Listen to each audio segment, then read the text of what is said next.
Morning, Giants. Welcome to Wake Up with Giants TV. Have you ever wondered about maladaptive daydreaming?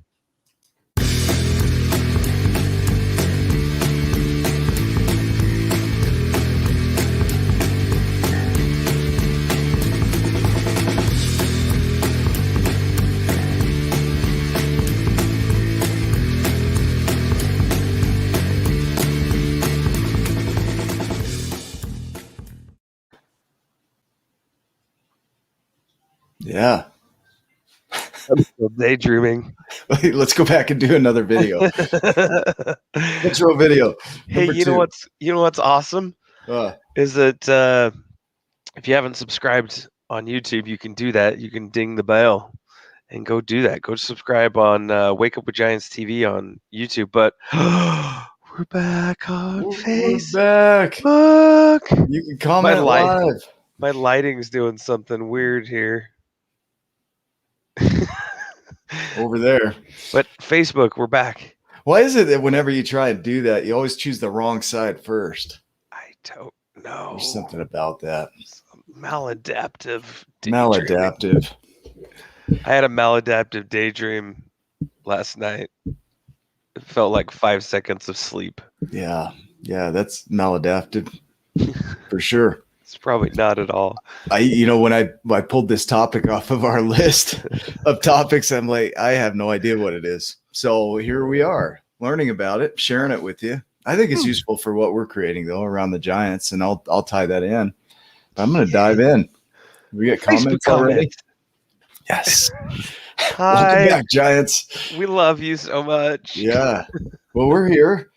Maladaptive daydreaming. I think we all have a level of daydreaming that we do. We imagine fantasies and about the future or events.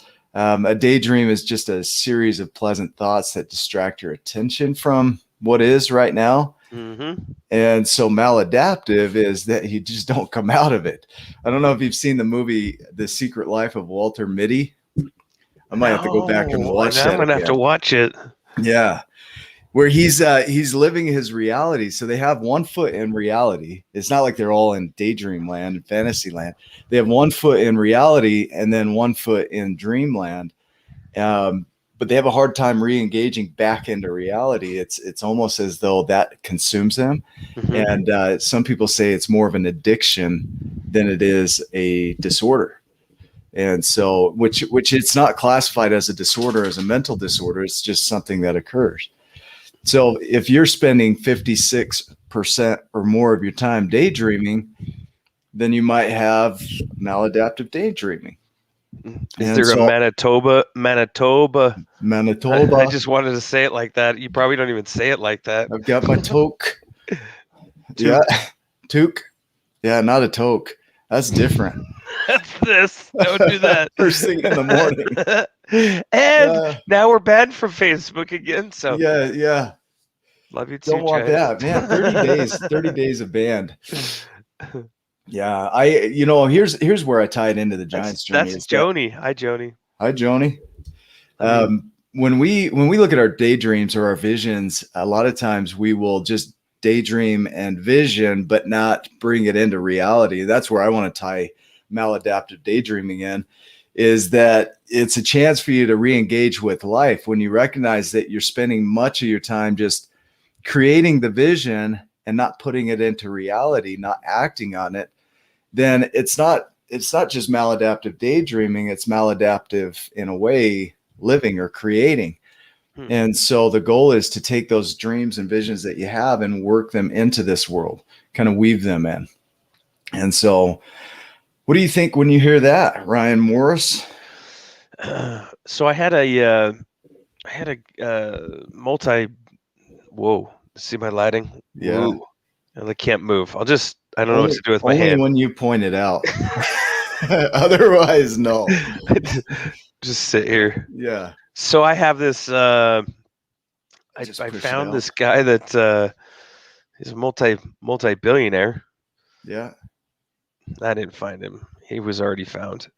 And my dad had talked to him because a friend of mine married his granddaughter. And he went up to him and he asked him, okay, what's your secret? Like, how did you become a billionaire? And the guy said, look, I carry 3x5 note cards around. Now this was a little bit before cell phones were way popular. Yeah. But he'd carry 3x5 note cards around. And when he had an idea, he'd write it down. Well, a lot of people would just stop at that point with the idea, even if it was written down. But then he would look at him every morning and every night, and he would start thinking about like how he could make that work. And then he would go do the thing. Whatever came to his mind about how to make it work, he would go do that. And he became a billionaire. Yeah. Okay. So here's where I tie that in to what we're talking about here. I didn't want you to tie it in.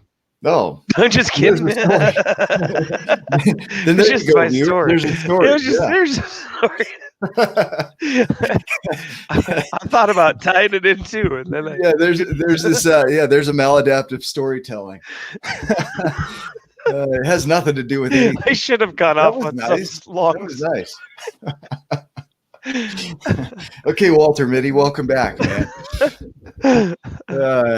No, here's what I hear in it is that it's a chance to take this idea, because all we're doing within the Giant's Journey is taking the ethereal, the thinking, the imagining, the vision, and pulling it into reality. Yep. And so if you stay stuck in ethereal, if you stay stuck in dreamland and you don't pull it in, that's where he's taking it from that idea to a 3x5 card. So immediately brings it into the world, and then works on how to bring it into reality as a tangible object or thing or creation. And that's what we're doing here. Because I remember when we started with this, we would just come up with ideas. We'd brainstorm. We'd go to coffee. Yeah, beans and brews. We did. You know, we call that Chloe and Chloe because the people that were helping us every day when we were there were Chloe and Chloe. And so those were our Chloe and Chloe days.